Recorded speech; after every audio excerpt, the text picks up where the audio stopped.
¿Qué tal? ¿Cómo estáis? Bienvenidos a mi canal. Hoy voy a hablar de algo que está en la boca de todos, en la mente de todos, las PCR. ¿Qué son?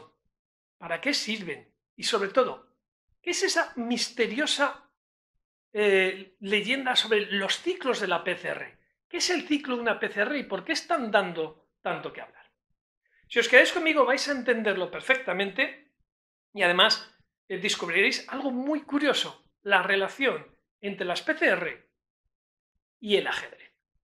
La leyenda del ajedrez. Quedaos conmigo que vais a alucinar con lo que vais a descubrir. Bienvenidos al Arrecife. Bueno, antes de nada, deciros que en este trabajo voy a intentar evitar en lo posible tecnicismos, términos científicos, sin perder la esencia, para que pueda llegar al gran público, para que todos comprendáis qué es una PCR. Y antes de nada, quiero que descartéis de la cabeza la idea de que la PCR es algo relacionado con el coronavirus y que es una técnica que se ha inventado para poder detectar el coronavirus. Nada más lejos de la realidad. Las PCRs llevan entre nosotros más de 3 décadas. Un investigador norteamericano descubrió la técnica de PCR en 1986 y desde entonces se está utilizando para virus, bacterias, para detectar patógenos en alimentos, es decir, en el día a día. Es raro que alguno de vosotros no le han hecho una PCR en su vida. Seguro que os han hecho más de una y no os habéis enterado. ¿Pero qué es una PCR? A ver, cuéntanos, dinos, ¿qué es? Bueno, PCR son unas siglas del inglés, que, perdonad mi inglés, sería Polymerasa Chain Reaction, es decir, reacción en cadena de la polimerasa. La polimerasa es una enzima que está presente en muchos fragmentos de ADN de virus y gracias a esa polimerasa, tratándola adecuadamente, intento obviar el proceso para que no os liéis, se producen copias. ¿Por qué? Veréis, antes de que la técnica del PCR se creara, era muy difícil detectar los virus por su tamaño, sobre todo cuando había poca carga viral. Y de lo que se trataba es de detectar a tiempo la presencia de virus en un organismo para prevenir la infección. Por eso las PCRs son tan importantes, porque detectan los virus antes de que se hayan replicado en cantidades ingentes. De ahí la consecuencia de el PCR le acarreara el premio Nobel al investigador que descubrió las PCRs. Vale, muy bien, la historia está muy bien, pero dinos cómo funciona, os lo digo. Una PCR lo que hace básicamente es coger un trocito de un resto de un virus y hace una especie de molde y ese molde lo replica, lo duplica, va haciendo copias, ¿vale? Y al hacer copias y duplicar ese trocito de virus, llega a una cantidad tal que puedes estimar las copias, que luego se pasan a unidades, las copias de ese virus en sangre o en un tejido. Por eso veréis que en muchos análisis de sangre, sobre todo de virología de virus, os pueden aparecer unas siglas UI, unidades internacionales, o copias, dependiendo si ponemos lo que da directamente la PCR, que serían copias, o si se pasa a unidades internacionales, que habría que hacer un cálculo que no viene al cuento. Lo que quiero es que os quedéis con la idea. La PCR hace copias de un fragmento, las va copiando, las va duplicando para que sea una cantidad estimativa que pueda decirte cuánto viroma tienes. Y aquí empieza el lío. ¿Cómo lo hace? Bueno, para separar los compuestos, bueno, no os voy a liar, os voy a poner un ejemplo. ¿Qué hacemos cuando queremos separar fragmentos? ¿Qué queremos hacer cuando queremos pelar una patata? Pues tenemos una patata caliente y si la metemos en agua y se enfría, se pela mejor, ¿a que sí? ¿Cómo quitamos la piel de un tomate? Hay gente que le gusta quitar la piel del tomate para la ensalada. ¿Qué se hace? Se coge el tomate, se escalda y una vez escaldado, se enfría y la piel del tomate sale fácil, ¿a que sí? Bueno, pues esa es la técnica de la PCR básicamente. Lo que se hace es esos moldes, para separar los fragmentos que nos interesan del analizar, lo que hace es una máquina que se llama una bueno, es un palabra. Bueno, es una maquinita donde vas metiendo los tubos con las muestras, los centrifugan y luego lo que hacen es cogen la muestra y la elevan a 92 grados, es decir, la calientan mucho. Luego la bajan de temperatura de golpe, no sé si a los 40 y tantos grados, y lo vuelven a subir otra vez hasta los 72. O sea, es decir, calientan la muestra, la enfrían y la vuelven a calentar. Como cuando metemos el tomate, lo escaldamos y salimos para que salga bien la piel. Vale. Cada vez que hacen eso, sale una copia. Vuelven a hacerlo, salen 2 copias. Vuelven a hacerlo, salen 4. Cada vez que yo cojo la muestra, caliento, enfrío y vuelvo a calentar y me sale una copia, cada vez que hago eso, eso es un ciclo. Y aquí vienen los polémicos ciclos.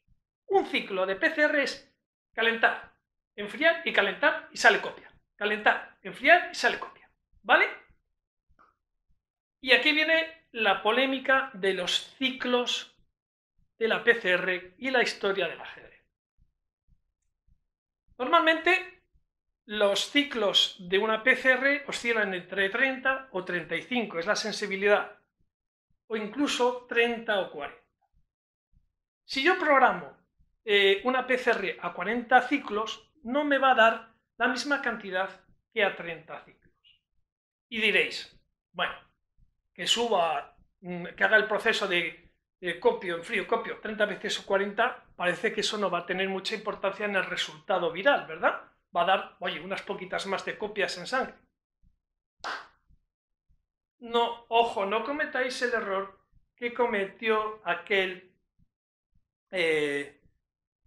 rey indio con el tema del ajedrez, y ahora es donde entra la historia. Muchos sabéis la historia que el inventor del ajedrez le ofreció el juego a un, no sé, fue un rey o no sé quién fue, y fascinado, el rey le ofreció la posibilidad de que eligiera el regalo. Y el inventor del ajedrez dijo, dame un grano de arroz por cada casilla del ajedrez. El rey aceptó y la cantidad que le salió fue impresionante.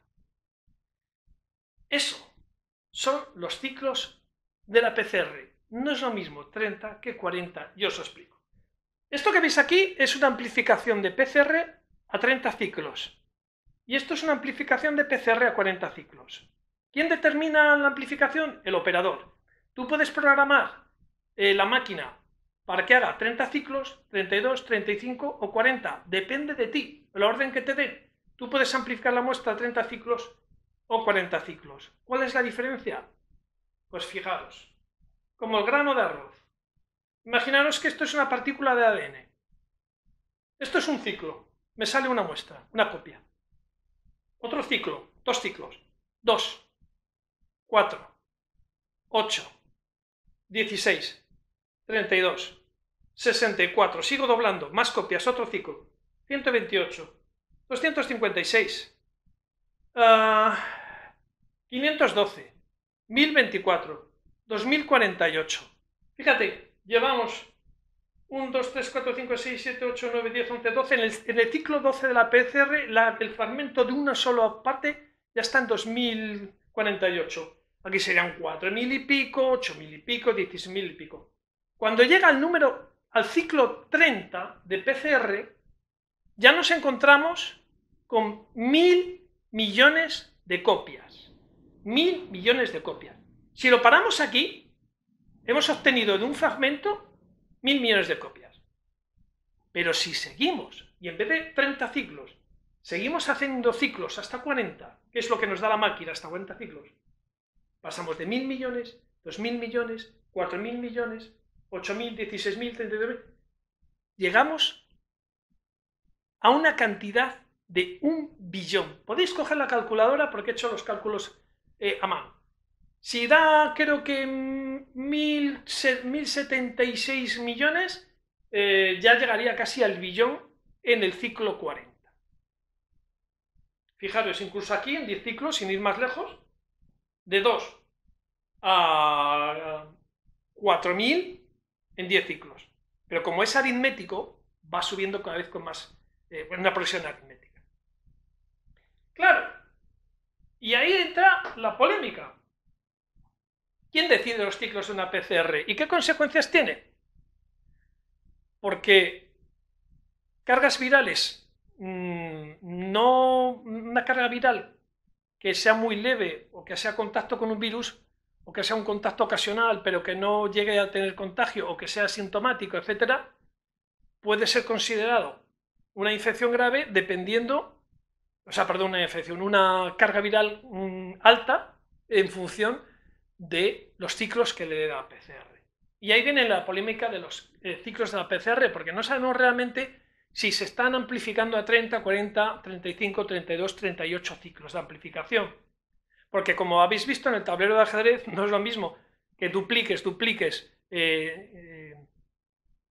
30 veces que 40. Cada ciclo de caliento, enfrío, caliento y copia, y sobre esa copia caliento, enfrío, caliento, estoy doblando aritméticamente la cantidad de copias que me está dando la PCR, la máquina que hace la PCR. Creo que os ha quedado claro. Mi intención es que sepáis cómo funcionan las cosas. Lógicamente no he hablado de en qué consiste cada ciclo, qué reactivos se tienen que utilizar para que esa polimerasa se despegue de los... ¿para qué? ¿Vale? Quedaros. Polimerasa, enzima, copia del fragmento, ciclo, caliento, enfrío, caliento, copia. Sobre esa copia, lo mismo. Cada vez que hago eso es un ciclo. Y cada ciclo voy duplicando la carga viral. O sea, las copias de la presunta carga viral. Ya cada uno, pues, que saque sus propias conclusiones. Nada más, os seguiremos informando de cosas científicas y de salud y demás, como siempre, aquí, en el Arrecife.